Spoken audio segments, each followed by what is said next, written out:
आप सभी वैष्णव जन को श्री हरिवंशी श्री सद्गुरुदेव भगवान की जय हो।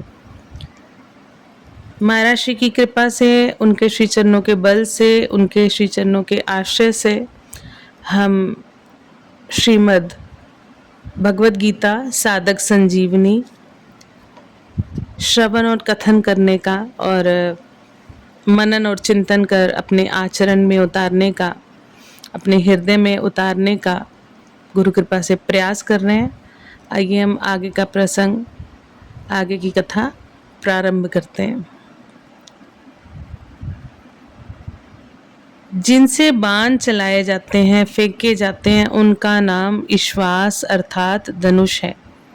ऐसे बड़े बड़े ईश्वास धनुष जिनके पास हैं, वे सभी महेशवास हैं। तात्पर्य है कि बड़े धनुषों पर बाण चढ़ाने एवं प्रतंचा खींचने में बहुत बल लगता है। जोर से खींचकर छोड़ा गया बाण विशेष मार करता है। ऐसे बड़े बड़े धनुष पास में होने के कारण ये सभी बहुत बलवान और शूरवीर हैं। ये मामूली योद्धा नहीं है। युद्ध में भीम और अर्जुन के समान है, अर्थात बल में ये भीम के समान और अस्त्र शस्त्र की कला में ये अर्जुन के समान है। युयुधान सात्यकी ने अर्जुन से अस्त्र शस्त्र की विद्या सीखी थी, इसलिए भगवान श्री कृष्ण के द्वारा दुर्योधन को नारायणी सेना देने पर भी वह कृतज्ञ होकर अर्जुन के पक्ष में ही रहा, दुर्योधन के पक्ष में नहीं गया। दुर्योधन के मन में अर्जुन के प्रति द्वेष भाव पैदा करने के लिए दुर्योधन महारथियों में सबसे पहले अर्जुन के शिष्य युयुधान का नाम लेता है। तात्पर्य है कि इस अर्जुन को तो देखिए, इसने आपसे ही अस्त्र शस्त्र चलाना सीखा है और आपने अर्जुन को ये वरदान भी दिया है कि संसार में तुम्हारे समान और कोई धनुर्धर ना हो, ऐसा प्रयत्न करूंगा। इस तरह आपने तो अपने शिष्य अर्जुन पर इतना स्नेह रखा है, पर वह कृतज्ञ होकर आपके विपक्ष में लड़ने के लिए खड़ा है, जबकि अर्जुन का शिष्य युयुधान उसी के पक्ष में खड़ा है। युयुधान महाभारत के युद्धों में न मरकर यादवों के आपसी युद्ध में मारे गए। विराटश्च जिसके कारण हमारे पक्ष का वीर सुशर्मा अपमानित किया गया, आपको सम्मोहन अस्त्र से मोहित होना पड़ा और हम लोगों को भी जिसकी गायें छोड़कर युद्ध से भागना पड़ा। वह राजा विराट आपके प्रतिपक्ष में खड़ा है। राजा विराट के साथ द्रोणाचार्य का ऐसा कोई वैर भाव या द्वेष भाव नहीं था, परंतु दुर्योधन ये समझता है कि अगर युयुधान के बाद मैं द्रुपद का नाम लूँ तो द्रोणाचार्य के मन में ये भाव आ सकता है कि दुर्योधन पांडवों के विरोध में मेरे को उकसाकर युद्ध के लिए विशेषता से प्रेरणा कर रहा है तथा मेरे मन में पांडवों के प्रति वैर भाव पैदा कर रहा है। इसलिए दुर्योधन द्रुपद के नाम से पहले विराट का नाम लेता है, जिससे द्रोणाचार्य मेरी चालाकी ना समझ सकें और विशेषता से युद्ध करें। राजा विराट उत्तर, श्वेत और शंख नामक तीनों पुत्रों सहित महाभारत युद्ध में मारे गए। द्रुपदश्च महारथा, आपने तो द्रुपद को पहले की मित्रता याद दिलाई, पर उसने सभा में ये कहकर आपका अपमान किया कि मैं राजा हूं और तुम भिक्षुक हो। राजा द्रुपद और द्रोणाचार्य जी, ये दोनों महाराष्ट्री ने बताया हुआ मैंने श्रवण किया था उनकी कृपा से कि ये दोनों बहुत ही अच्छे मित्र रहे हैं। अपने जब गुरुकुल में जहाँ पे वो पढ़े थे, दोनों शिष्य थे, दोनों ही बहुत अच्छे मित्र रहे हैं। आपने तो द्रुपद को पहले की मित्रता याद दिलाई, पर उसने सभा में ये कहकर आपका अपमान किया कि मैं राजा हूँ और तुम भिक्षुक हो, अतः मेरी तुम्हारी मित्रता कैसी। तथा वैर भाव के कारण आपको मारने के लिए पुत्र भी पैदा किया। वही महारथी द्रुपद आपसे लड़ने के लिए विपक्ष में खड़ा है। राजा द्रुपद युद्ध में द्रोणाचार्य के हाथ से मारे गए। दृष्टकेतु, यह दृष्टकेतु कितना मूर्ख है कि जिसके पिता शिशुपाल को कृष्ण ने भारी सभा में चक्र से मार डाला था, उसी कृष्ण के पक्ष में ये लड़ने के लिए खड़ा है। दृष्टकेतु द्रोणाचार्य के हाथ से मारे गए। चेकितानः, सब यादव सेना तो हमारी ओर से लड़ने के लिए तैयार है और यह यादव चेकितान पांडवों की सेना में खड़ा है। चेकितान दुर्योधन के हाथ से मारे गए। काशी राजश्च वीर्यवान, ये काशी राज बड़ा ही शूरवीर और महारथी है। ये भी पांडवों की सेना में खड़ा है, इसलिए आप सावधानी से युद्ध करना, क्योंकि ये बड़ा पराक्रमी है। काशीराज महाभारत युद्ध में मारे गए। पुरु जितकुंत भोजश्च, यद्यपि पुरुजित और कुंती भोज ये दोनों कुंती के भाई होने से हमारे और पांडवों के मामा हैं, तथापि इनके मन में पक्षपात होने के कारण ये हमारे विपक्ष में युद्ध करने के लिए खड़े हैं। तथापि इनके मन में पक्षपात होने के कारण ये हमारे विपक्ष में युद्ध करने के लिए खड़े हैं। पुरुजित और कुंती भोज दोनों ही युद्ध में द्रोणाचार्य के हाथ से मारे गए। ये शैब्य युधिष्ठिर का श्वशुर है। ये शैब्य युधिष्ठिर का श्वशुर अर्थात ससुर है। ये मनुष्यों में श्रेष्ठ और बहुत बलवान है। परिवार के नाते ये भी हमारा संबंधी है, परंतु ये पांडवों के पक्ष में ही खड़ा है। पांचाल देश के बड़े बलवान और वीर योद्धा युधामन्यु तथा उत्मोजा मेरे वैरी अर्जुन के रथ के पहियों की रक्षा में नियुक्त किए गए हैं। आप इनकी ओर भी नजर रखना। रात में सोते हुए इन दोनों को अश्वत्थामा ने मार डाला। सौभद्र, ये कृष्ण की बहन सुभद्रा का पुत्र अभिमन्यु है। ये बहुत शूरवीर है। इसने गर्भ में ही चक्रव्यूह भेदन की विद्या सीखी, अतः चक्रव्यूह रचना के समय आप इसका ख्याल रखें। युद्ध में दुशासन पुत्र के द्वारा अन्याय पूर्वक सिर पर गदा का प्रहार करने से अभिमन्यु मारे गए।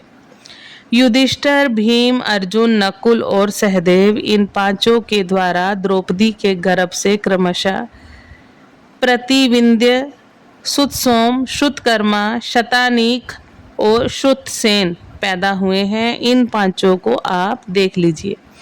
द्रौपदी ने भरी सभा में मेरी हंसी उड़ाकर मेरे हृदय को जलाया है। उसी के इन पांचों पुत्रों को युद्ध में मारकर आप उसका बदला चुकाएं। रात में सोते हुए इन पांचों को अश्वत्थामा ने मार डाला।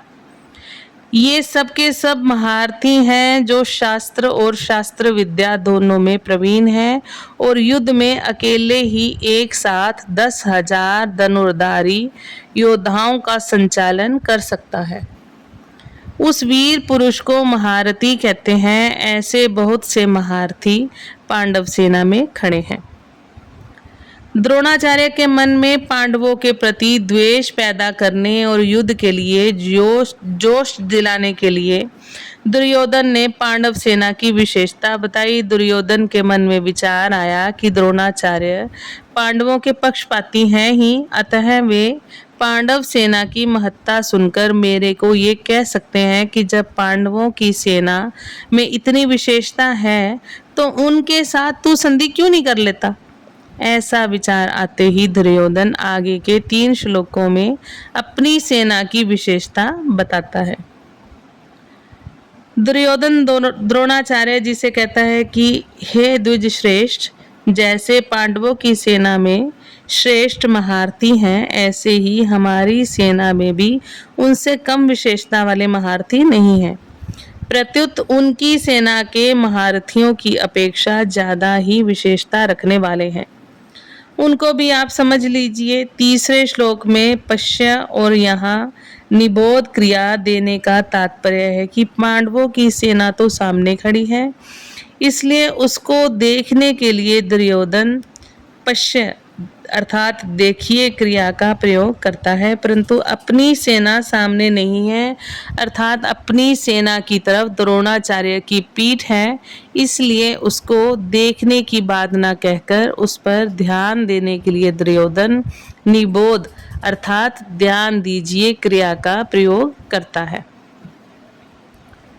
मेरी सेना में भी जो विशिष्ट विशिष्ट सेनापति हैं, सेना नायक हैं, महारथी हैं, मैं उनके नाम केवल आपको याद दिलाने के लिए, आपकी दृष्टि उधर खींचने के लिए ही कह रहा हूं। हमारे बहुत से सेना नायक हैं, उनके नाम मैं कहाँ तक कहूँ, इसलिए मैं उनका केवल संकेत मात्र करता हूँ, क्योंकि आप तो सबको जानते ही हैं।